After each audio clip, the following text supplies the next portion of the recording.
कहानी का नाम चतुर खरगोश और चालाक लोमड़ी। एक घने जंगल में एक चतुर खरगोश रहता था जिसका नाम था मिंटू। मिंटू बहुत तेज दौड़ता था और हर समय मुस्कुराता रहता था। जंगल के सभी जानवर उससे बहुत प्यार करते थे। एक दिन एक लोमड़ी जंगल में आई। वह बहुत चालाक और धूर्त थी।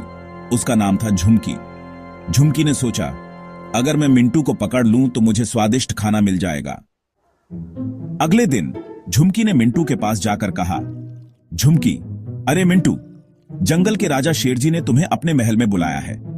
उन्होंने कहा है कि वह तुम्हें जंगल का सबसे समझदार जानवर बनाना चाहते हैं। मिंटू थोड़ा सोच में पड़ गया। फिर उसने मुस्कुराते हुए कहा, मिंटू, ठीक है, लेकिन मैं अकेला नहीं आऊंगा। मैं अपने दोस्तों को भी साथ लाऊंगा। झुमकी, ठीक है, सबको साथ ले आना। मिंटू अपने सभी दोस्तों कछुए, बंदर, तोते और हाथी को लेकर शेर के महल की ओर चल पड़ा। जब वे महल के पास पहुंचे, झुमकी ने उन्हें रास्ते में रोक लिया और बोली, झुमकी, अरे अरे, शेर जी तो अभी सो रहे हैं, तुम सब यहीं रुको, मैं उन्हें बुलाकर लाती हूं। लेकिन मिंटू समझ चुका था कि यह एक जाल है। उसने चुपचाप अपने दोस्त तोते को कहा, मिंटू, झुमकी के पीछे जाओ और देखो वह क्या कर रही है। तोता उड़ गया और देखा कि झुमकी झाड़ियों के पीछे जाकर अपना मुंह चाट रही थी और बोल रही थी, झुमकी, अब मिंटू को पकड़कर खा जाऊंगी। तोता तुरंत लौट आया और सबको सारी बात बता दी।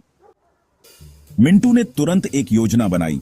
वह झुमकी के पास गया और बोला, मिंटू, शेरजी ने कहा है कि आज जंगल का सबसे चालाक जानवर तुम हो, इसलिए तुम्हें सबसे पहले महल जाना चाहिए। झुमकी खुशी खुशी महल की ओर दौड़ पड़ी। लेकिन जैसे ही वह महल के पास पहुंची, शेर सच में जाग गया था। उसने झुमकी को देखा और गरजते हुए कहा, शेर, तू मेरी नींद क्यों खराब कर रही है? और फिर जोर से दहाड़ लगाई। डर के मारे झुमकी भाग खड़ी हुई और फिर कभी जंगल में नहीं लौटी। मिंटू और उसके सभी दोस्तों ने खुश होकर झूमते हुए कहा, बुद्धि और एकता से हर मुश्किल आसान हो जाती है। सीख, समझदारी और दोस्तों की मदद से हम किसी भी मुश्किल से बाहर निकल सकते हैं।